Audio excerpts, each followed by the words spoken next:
Right, well, good afternoon everybody, and once again, welcome back to plot on a rather cool, damp and miserable northeast day. It's just gone 2 o'clock in the afternoon here, and of course I thought I was boxing a little bit clever by getting up a little bit early.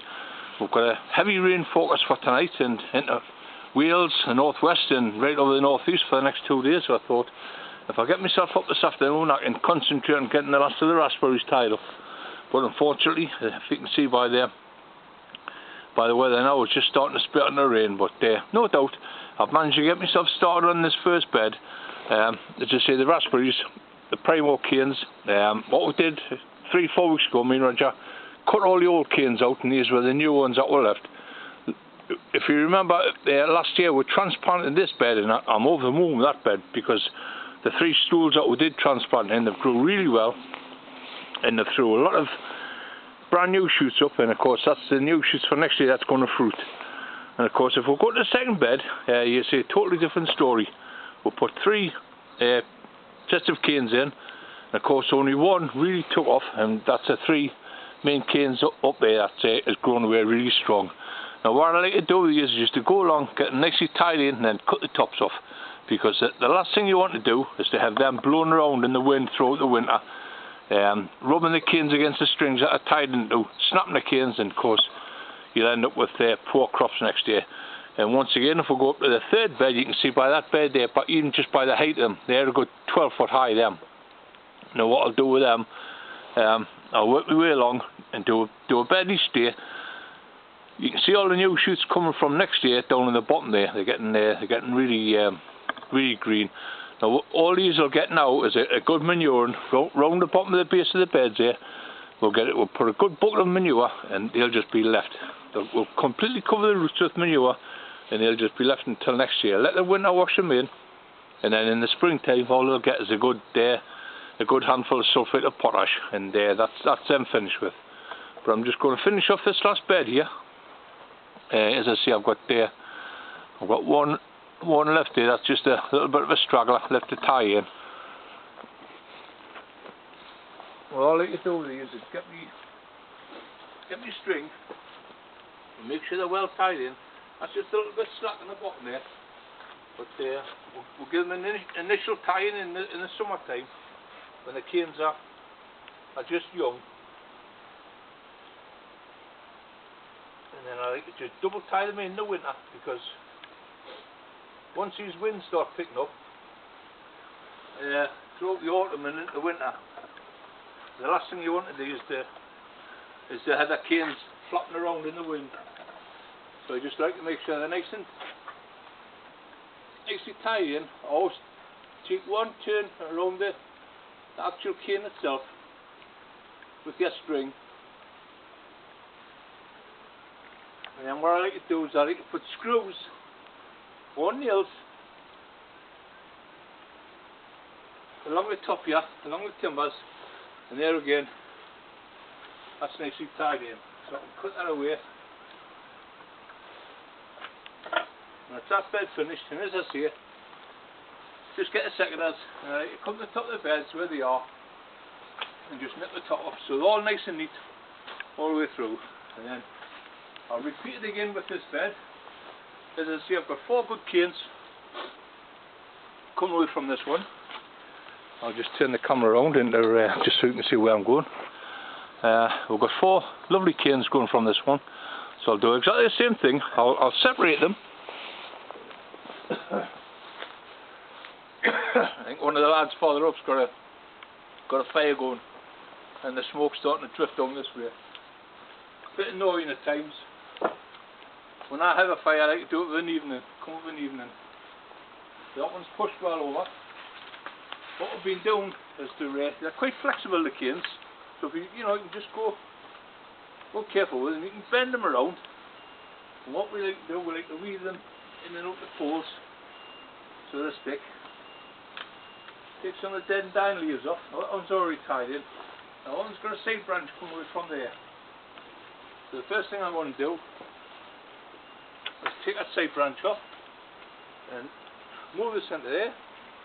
That can come across to this screw here. We'll take that tie off there. As I say, these are just tyres that up front in the summertime when the canes were grown. Now I can move that along to there quite easy because I've got that cane there to bring out and that cane to bring there, so that's really opened the fan up. That's a beautiful strong cane, that. Don't forget good sharp scissors. Always comes in handy. And a good piece of twine. As I say, I'll bring it straight across to here.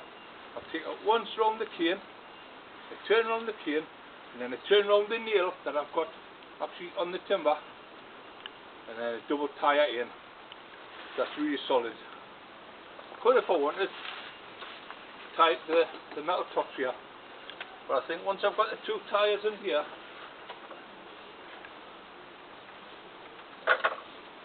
once again pull the bottom in, just take a tie around the actual cane, push it in, do a loop around the screw on the timbers,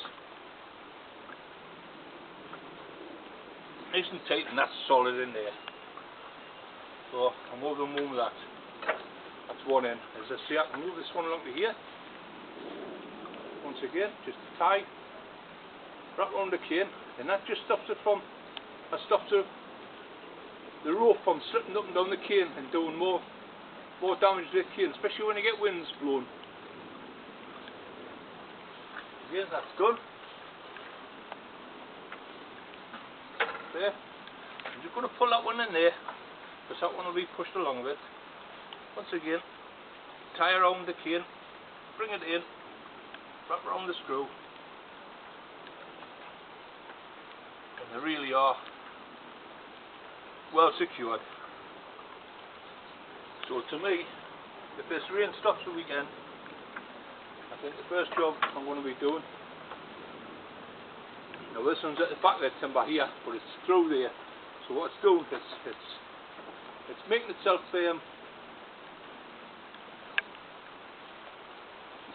nice and tight, because as I say, we'll weave them in amongst the canes and in amongst the timber supports. So we'll get a really good support. Now we're going to tie that one to that one, I'm going to pull that one over. So once again I'll just take a wrap on the cane. And all it does is taking a turn around the cane, just to stop it from sliding up and down. And there we have it. Well, that one will come into there. It's already tied there. And as I say, all these will need now is a bucket load of horse manure, which I'll be at the stables for. Good covering of horse manure, and then you'll just be left to get on with it right through the winter. No problem. I'm just going to take an extra turn around there. Well, that string's coming a little bit loose. Ideally, if you've got two wheels doing the job, one push a cane in and one tie in, it's an easier job. And then once again, they're tied in there. Oh, that's nicely tied in. But what I don't want is to have these tops blowing around in the wind, so I like to take them up as near as I can to there, just on an outward facing board. And it just makes the bed look all that little bit tidier. You've got a good sized cane there, so you're going to get fruit from the top to the bottom all the way up. So this little bit on the top there is not going to do that much damage. Just taking them off, they'll be compassed down. Now there's another shoot there, that was a new shoot, but I'm just going to let that grow away, no problem. Once again, I've got the string wrapped on my foot, like I normally do, so I'll drop that in. Well pleased with that. So what I'm going to do before I start on that next bed, is to get myself inside. I think I'll wait until Monday or Tuesday, because the rain's getting heavier here now, and the last thing I want to do is end up full of cold. So I think we'll get myself inside, and we'll get some more enjoyable jobs done, like getting these sweet peas in. I love this time of the year, mate. I'm just going to give you a little bit there. You see, Roger's been busy tidying all the beds up. We've got the Jap onions finished here. That's the Jap onions finished here. And of course there's what sprouts at the back end there. Absolutely cracking crop, and they're pigant. They used to be a very old variety, but I find I get a fantastic crop from them. What I've done the last couple of days is just went right through the bed, ready to clean them all down, put new stakes in and tie them all up, because we are forecast for some really heavy winds over here in the next couple of weeks. So I'm just taking my time getting everything tidied up. There's a couple of little beds over there that I created. A couple of them big white water tanks that I had, I wasn't using for water. So what I did, I cut them in half and I put hoops over them, and I'm going to put some Japanese onions in them. Some of the red ones I've got left, some of the smaller ones. But what I want to do next week is to start sowing some early peas. Now I'll explain all that in the next video. There's a couple of lads online asking the questions about winter peas. Are they worth it? Well, yeah, if you've got the room, put them in by all means. But what you have to be really aware of is a pest that's going to try and eat them as they come through in the early spring. So you need a few little bits of protection on them, netting or wire cage or whatever. But we'll go through all that in the next video when I'm planting that up. My gladiolis in the pots there, they're just about finished now. So we had some in the garden up the top end, and Roger's dug all them out, and they're at the moment drying out in the polytunnel. So that's another job I've got to do in a couple of weeks' time, to get the gladioli combs cleaned up. So as I say, it's all about the flowers this time of the year, getting it brought in. The dahlias, the chrysanthemums are in, the gladiolis are done. So now we'll get stuck onto the sweet peas, and I've got a couple of baskets to do, so we'll get that done now. Okay, so we'll pop inside out this rain. Wow, great! Well, I've timed that just nice. If you can hear by the audio, no doubt we'll be picking that up against the plastic roofing. It's really starting to get heavy here, so I'll get myself inside just in time. The rain's absolutely pouring down there now. Right, so best time of the year is for sweet peas. Late October, early November. That's it. The earliest I plant mine. Now, also make a sown in the springtime. People often say, well, why make a sown now if you can do them in the springtime? Well, the reason being, I've always said, open sown sweet peas make the really best plants you get. You're not bothered about what's on top. It's exactly the same with the spring cabbage, exactly the same with the Jap onions. You're not bothered about what's on top, you're bothered about what's underneath, the root system. Exactly the same. Now, with your autumn sown sweet pea, they're not going to make much growth on the top. Now, last year I had part of the roof ripped off up the top end of the 100-foot greenhouse where I sowed my sweet peas last year, and the temperatures were a few nights running below zero, with just a little bit of polythene over the top of them, but they were fine. They come through it, and if you're looking back at some of my earlier videos, in the springtime when I started cutting them back, they were about 2 inches high. Perfect. Nip the tops off them early spring, and then they'll branch away, and you get lovely, nice, strong plants for planting out at the back end of March, early April if you want to, and you get a fantastic early sweet pea. But the main thing is, you've got a fantastic root system. Now, I always say to sow mine in pine pots. Now, we don't have to use pine pots, you can use a smaller pot if you want. What I like to do in the springtime is I can either use a half pine pot, which I like to sow a couple of trifles in for family and friends, just for the summer flowering, or you can use the small 6-7 centimetre pots, square pots. But if you're using a small pot like this, I would recommend that you only put a couple of seeds per pot, and the same with the half pine pot. 2-3 seeds at the most. Now, what I like to do with my pine pots is to sow 4 seeds, at least 4 seeds. And once again, I've got my own mixture. Now, if you haven't got any homemade compost, don't worry. What you can use is just a multi-purpose compost, but make sure you put plenty of sharp sand in it. Nice, real free draining mixture. Reason being, when you put your seeds in, you do not want your sweet pea sitting in cold, wet, sogging compost. You want it free draining. Once again, I've got my own trays, so I can water from the bottom, let them take it up, and you shouldn't have any problems. What I like to do this time of the year and this will be a test of how good your compost is. Just a fine rose watering can. Give them a really good drink. I've got an odd one there. Give them a really good drink. And you can actually watch the water just sinking down, and there it is, coming straight to the bottom there. Now that's the sign of a really good free draining compost, and that's exactly what I want. Now there's the water dripping out the bottom there, so I'm over the moon with that. It's a good mixture again. Once again, it's I use a full bag of multi-purpose compost, a half a bag of my own compost out of the garden, well sieved, plenty of good sharp sand, and a couple of handfuls of bone meal. Now the bone meal is a long-lasting fertiliser, so these are going to be sitting all the winter in these pots. So that little bit of bone meal in them is going to give them that little bit of feed. Not too much. What you will find, if you're making the same mixture up as me, you'll find a lot of weeds growing up. But there's nothing to go through the tray and just pick out the weeds. Once again, you've got to get in, know your weeds from the seeds. Once you do that, you're flying. You just pick the weeds out, and you'll have, by springtime, I guarantee you, you'll have a first-class tray of lovely, strong sweet pea plants ready to go out in the garden. On your trellis, your wigwams, your fences, whatever you want to do. But as I say, get your sweet peas.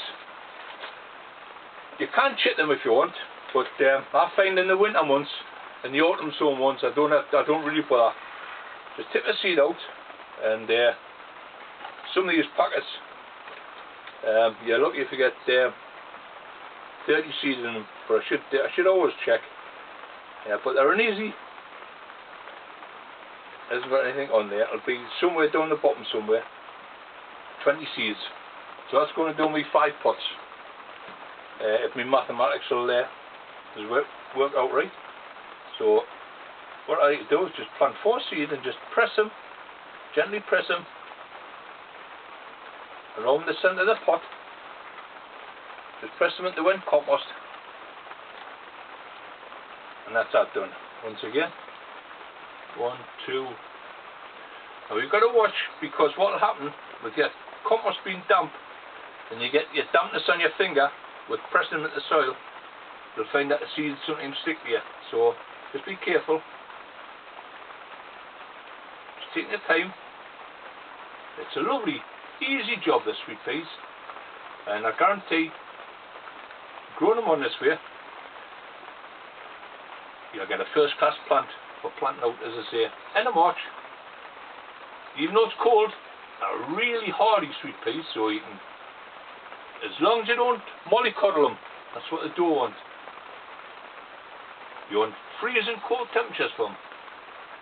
Cold greenhouse is fine. Don't want anything, any heat whatsoever. You're just going to let them grow away. So I'm actually getting, there must have been more than 20 seeds in there, because I'm actually getting 6 pots. So 6 fours is 24. So I've got them first 6 done, and then all I need to do is to put a little handful. As I say, when you do your pots, if you leave your pots an inch below the surface, that's there, it's an inch there. By the time you put your seed in and you put a handful of compost on the top of that, it should be just a 1/4 inch below the top of the pot. That to me is perfect. So they're done. That's the first 6 done. I'll probably do another tray full for myself. There's a dozen in a tray, so I like to have 2 dozen plants. And I can give away a few of these to a few friends, or I can plant them all up in my own gardens. Now next year I'm going to have an extra garden, as I explained in one of my early videos. I'm going to have an extra garden to do. So I'm going to be working over that in the next couple of months, because I do have to go back into the hospital again and have another operation, but that's not due until the end of next month. So I'm hoping to get a lot of the work sorted out in here. The greenhouse is ready for next year, all the beds ready for next year, and then I can go and have my operation, and then hopefully recover over the Christmas and New Year and be ready to get cracking again in the January. So I want to get as much of this work as possible out the way, so I don't have to worry about it. I know Roger's here every day. There's another pack of sweet pea. I'll put them in at a later date. That's a Chatsworth. We'll get them out of the way. I'll put them in next. But first, before I knock off, I want to do a spring basket. Okay?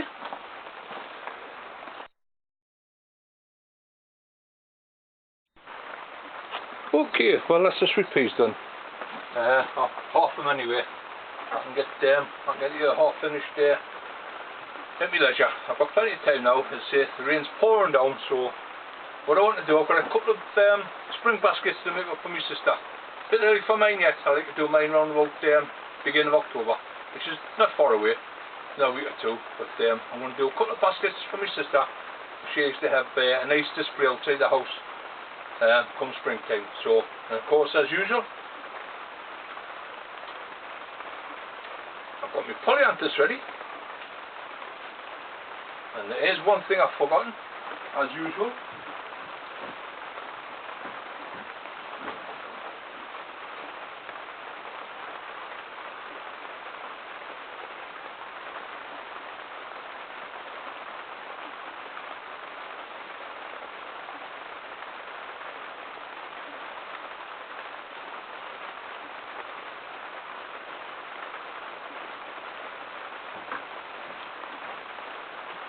Try very hard to get everything ready for the filming, but it never goes to plan. Anyway, I've been cleaning up the polyanthus and the pansies, and of course I'm over the moon with the pansies this year.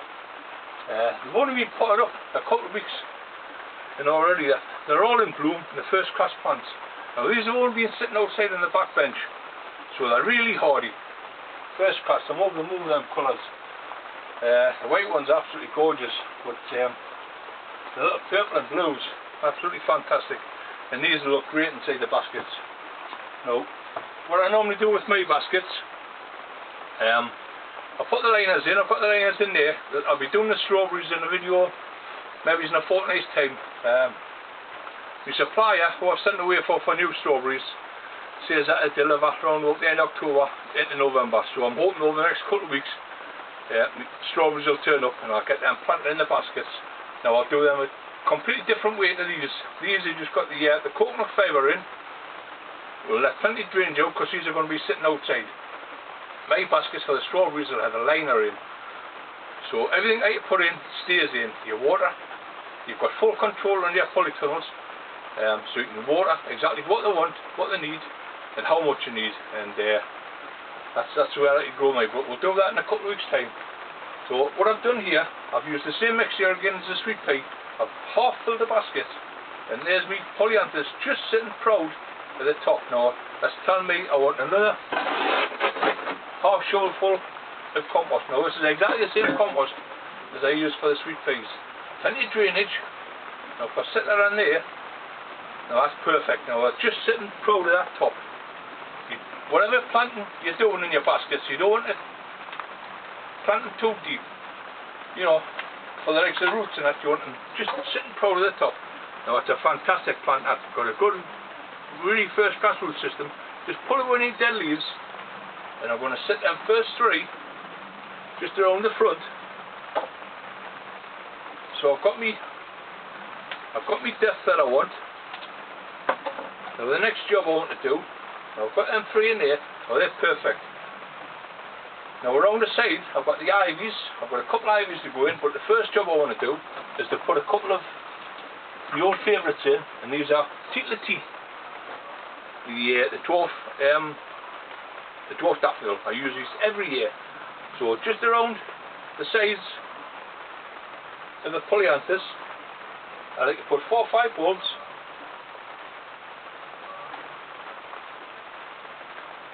in there.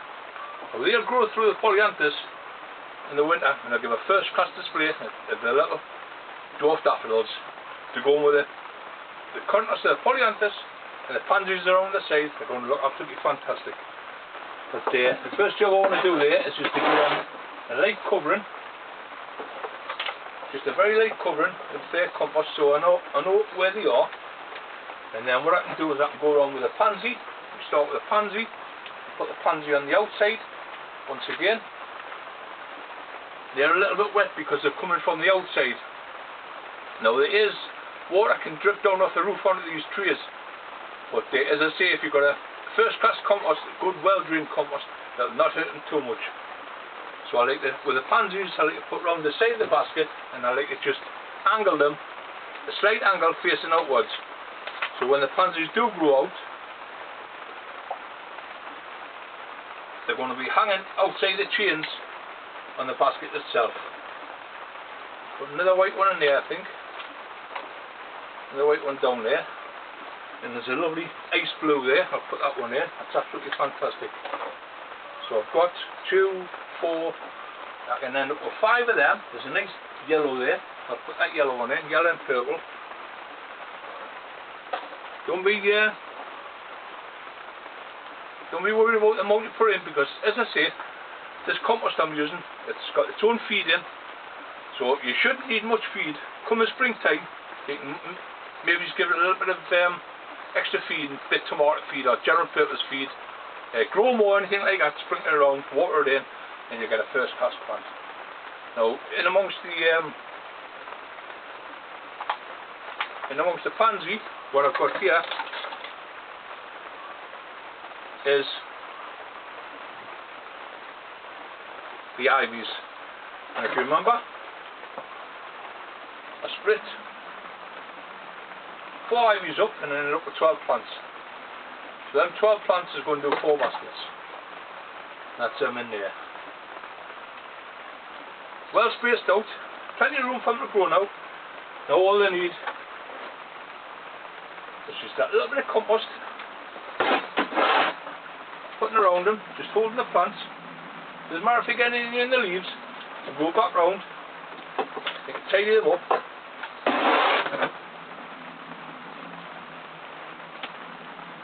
It's one of them jobs, hanging baskets, that you just take your time. I know I'm rushing it on a bit because I want to get the video finished, but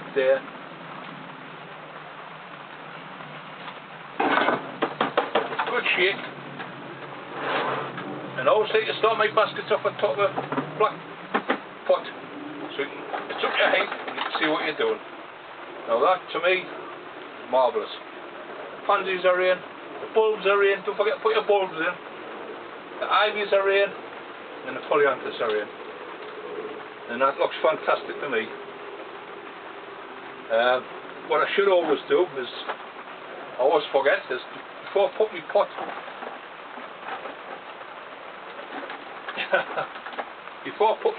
on top, make sure that the chains are free, so you can get at them easy enough. I just want that tipping over, because what I don't want is to have the chains up against the plants. So there we are, we've got that one round, we've got that one right, we'll just give it another little shake, and there we have it. There's our first winter basket. Absolutely fantastic. There's a little bit of a gap here, but no doubt, once an ivy comes into play, that'll fill that gap up. But yeah, to me the pansies are well in position. Just go around with your fingers, tap in the soil around the roots, and with this rain outside, I'm going to sit them outside on a bucket, not even need watering. I'll get a good bit of rainfall on them, and I'll move them home with that. But that's the first of my sister's spring baskets done, and of course, no doubt, I'll crack on next week and get a couple of my own done for hanging outside the front door for next year. Also welcome sight in the springtime. Nice pansies, polyanthus, and of course your old spring flowering bulbs. It's an easy job to do. Get yourself down to Wilco's or whatever. Got all our bulbs in there now, and they're pretty reasonable prices. So that's my sweet peas out the way, ready for next year. Spring basket's done. Over the moon with that. I can carry on now once that rain gets out the way. I can carry on with them raspberry beds, get the last of them done. And then in the next video, we'll crack on, hopefully the strawberries will turn up, and we'll get started on them strawberry baskets. But they'll not go inside, they'll get made up, and they'll sit outside on the border. But I'll explain all that in the video. As I say, I'm busy tidying up at the moment, trying to get all the work done.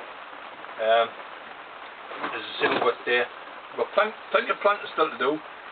By the time I get through all these baskets, all these spring bedding plants will be finished with, and we'll create another big space on the bench we can put some more gear, no doubt. We've still got lots of planting to do right up till the winter, so we'll find space for everything once we know where it all goes. The tomatoes are just about finished. We've got a couple of little plants in there with a few tomatoes on. They'll be come out next week, and of course there's early potatoes going to go into this 100-foot greenhouse bed next year. So what I want to do is try and get some seaweed, get that covered, get a black polythene on top, get it mucked, and then it'll just be left until January next year. So it's got 3 months just to let the fertilisers wash away in, and come January, late January, we'll put the first of the early tatties in, and hopefully we'll get a cracking crop out of there. I've got that grapevine to cut back because that's just romped away this year. But I'm going to leave that right until early next year when the sap starts rising before I start taking cuttings, and I think that way the cuttings will respond a lot easier than just sitting over winter in pots. But I'll try both ways and see which one works the best. Over the moon with that. So for the time being, I'm going to get my big coat back on, put myself a couple of logs in my barrow, take them down home, and I've got magazine after magazine to go through. All my magazines from different seed companies have been turned up, and of course, as I say, I like to try something new every year. There's a couple of new sweet corn that's popped up, and I might try them next year. There's always something new that catches your eye, so don't be afraid to try it, by all means. You know, if you get a nice one, if you've got a good crop and you want to try it again, by all means do, but don't forget, try something else, something different, and you might find it grows better in your soil. All depends, your circumstances, where you live in the country, it all has an effect on the plants. So, you know, don't get stuck to the same one year in, year out. Don't be afraid to try different things. But I'm going to leave it there today. Once again, thanks for all our new subscribers. There's loads come on. Over the moon with them. I've had loads of comments on my Facebook page, and of course I'm on there most nights through the week. So if you can't wait for the videos, jump over to my Facebook page. It's Jeff Homan on the plot, and send over a friend's request and we'll get you signed up. And we're on there most nights, chatting away with different people all over the country, posting their different pics, what they're doing, how they're preparing for next year's crops, all that. And of course we're there to help you if you need any advice. And if we cannot help you, there's plenty of other good like-minded gardeners on our site that'll always help you out. So don't forget, give us a shout. But once again, thanks for subscribing, thanks for sharing, and don't forget to comment down below after this video. Okay, so we'll see us all again in a week's time, and hopefully the strawberries will be here, and we'll get the strawberries out of the way, and that's another big job off my mind. I'll be over the moon with that. We've just about finished the roof on the new shed, so next week I'll start the video off and I'll show you how I come on with the new shed. Okay, I'll see you all again soon in the plot.